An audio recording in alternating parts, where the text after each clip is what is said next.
কাজল হেসেলে সবাইকে স্বাগত। তো বন্ধুরা দেখো, আজ আমি একটা উচ্ছে ভাজা করে দেখাবো। তো জানি সকলেই তোমরা জানো উচ্ছে ভাজা করতে, তবুও আমি কিভাবে করছি সেটাই তোমাদেরকে দেখাবো। উচ্ছে বা করলা এগুলোকে যাই বলো, এগুলো মানে এই সাইজেরই নিয়ে নিয়েছি সব। এগুলো তোমাদের কেনা, এগুলো আর কি, যাই হোক এগুলো উচ্ছে না করলা কি বলবো। তো যাই হোক এগুলোকে আমি গোল গোল করে কাটবো না, একটু লম্বা লম্বা করে কেটে নেব। তো বন্ধুরা, এই রেসিপিটা কিন্তু মানে করে খেলে, আমি যেভাবে করছি ঠিক সেইভাবে করলে এটা কিন্তু একদমই তিতও লাগবে না, আর বাচ্চারাও কিন্তু বেশ সুন্দর চেয়ে চেয়ে খাবে। মানে এরকমই উচ্ছে ভাজা, একদম চটপটা উচ্ছে ভাজা করে দেখাবো আজকে।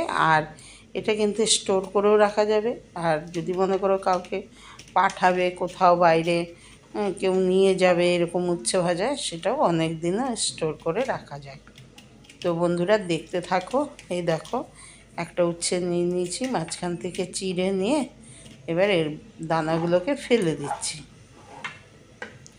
এগুলোকে এইভাবেই ফেলে দিতে হবে দানাগুলোকে, নালে ভালো লাগবে না, মুখে লাগবে একদম। তো এটা একটু বড়, ওই জন্য এটাকে একটু মাঝখান থেকে কেটে নিলাম, আর যেটা একটু ছোট সেটাকে আর কাটলাম না। তো উচ্ছে বলতে পারো, করলাও হতে পারে। তো যাই হোক, এগুলো তো কেনা, বোঝা যাচ্ছে না। উচ্ছে তো খুবই ছোট ছোট হয়, এগুলো একটু বড় বড়, একটু বড় বড়। এটা হয়তো করলাই হবে, যাই হোক। তো বন্ধুরা দেখতে থাকো।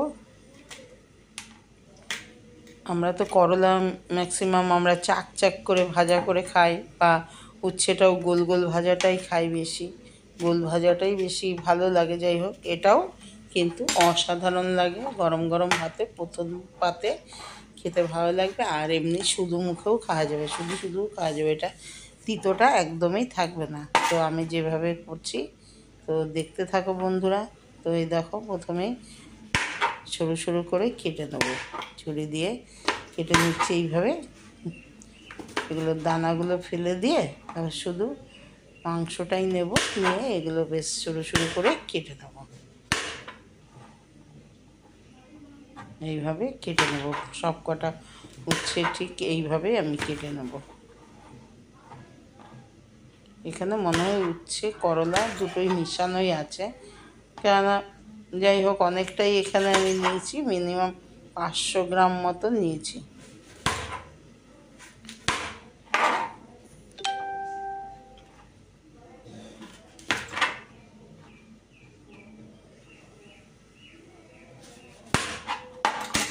ব্যাস দেখো, এইভাবে সবগুলো পুরোটাই কেটে নেব, এইরকম করে কাটতে হবে।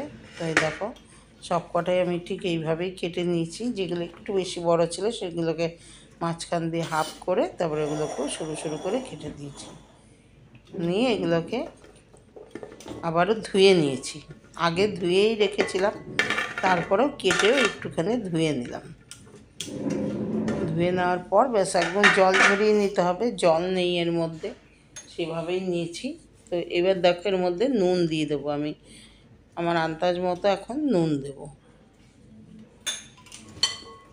নুন দিয়ে একটু মেখে নেব, হাতের সাহায্যে একটু মেখে রেখে দেবো ঢাকা দিয়ে।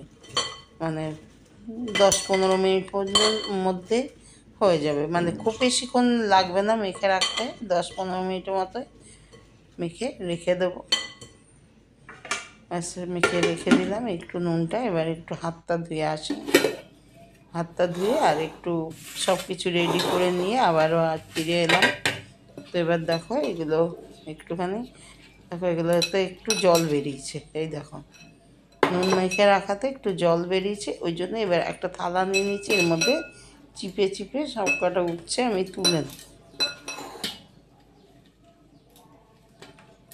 এইভাবেই কি চিপে মানে জলটা ফেলে দিলে বা নুন দিয়ে মেখে রেখেছে না, এতেই তিতোটা একদম চলে যাবে। এই দেখো, এই দেখো এতটা জল বেরোলো, এটা ফেলে দেবো। দিয়ে এবার দেখো আমি কি করছি, এখানে নিয়েছি চালের গুঁড়ো। তো চালের গুঁড়ো এখানে 2 চামচ 3 চামচ দিয়ে দিলাম। আর এখানে নিয়েছি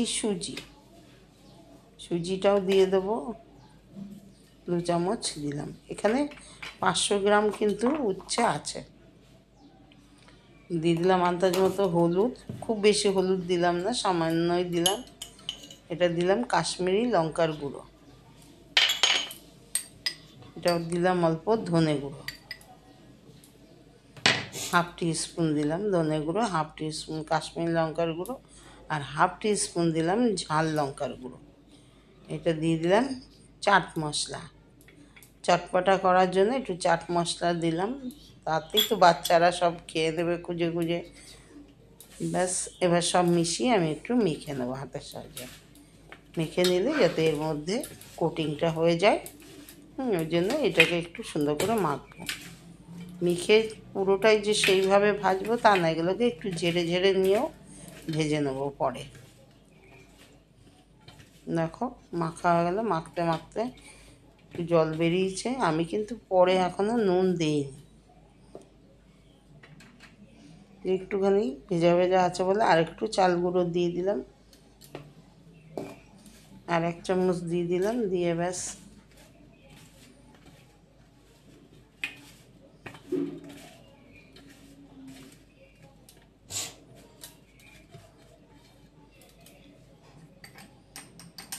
এবার একটু উপর দিয়ে নুন দিয়ে দিলাম, দিয়ে আবার একটু মাখিয়ে নিলাম। ব্যাস হয়ে গেছে।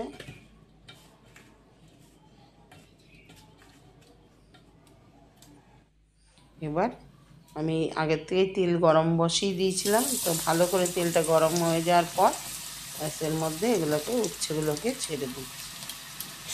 প্রথমে আগে একদিক হয়ে যাবে, 2 মিনিট পর আবার উল্টে দেবো। এই দেখো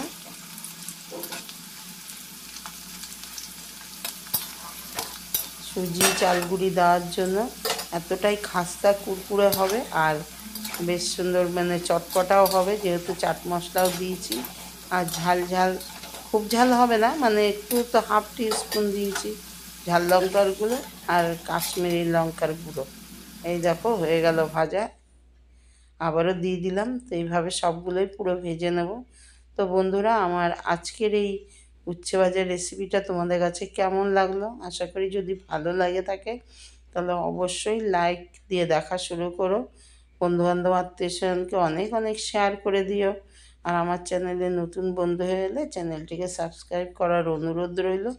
পাশে থাকা বেলটি অবশ্যই প্রেস করবে, তাহলে আগামী দিনে যত নিত্য নতুন রেসিপি আমি দেবো তার আপডেট সবার আগে তোমাদের কাছে পৌঁছে যাবে, সবার আগে তোমরা দেখতে পাবে। তো দেখো এইভাবেই সবগুলো ভেজে নিলাম, এবার একটা প্লেটে রেখে দিলাম। ব্যাস এখান থেকে সকলকে সার্ভ করতে সুবিধা হবে। আর ইচ্ছা করলে তোমরা কন্টেনারে করেও রেখে দিতে পারো, অনেক দিন এটা বেশ ভালো থাকবে। কাউকে কোনো আত্মীয়স্বজনকে দূরে কোথাও পাঠানোর ইচ্ছা হলেও, কেউ বাইরে গেল সেও যদি নিয়ে যায়, মানে বেশ অনেক দিনই ভালো থাকবে। তো বন্ধুরা, তোমরা এতক্ষণ দেখার জন্য তোমাদের অনেক অনেক ধন্যবাদ। সকলে ভালো থাকবে, সুস্থ থাকবে। আজ আসি, এবার টাটা।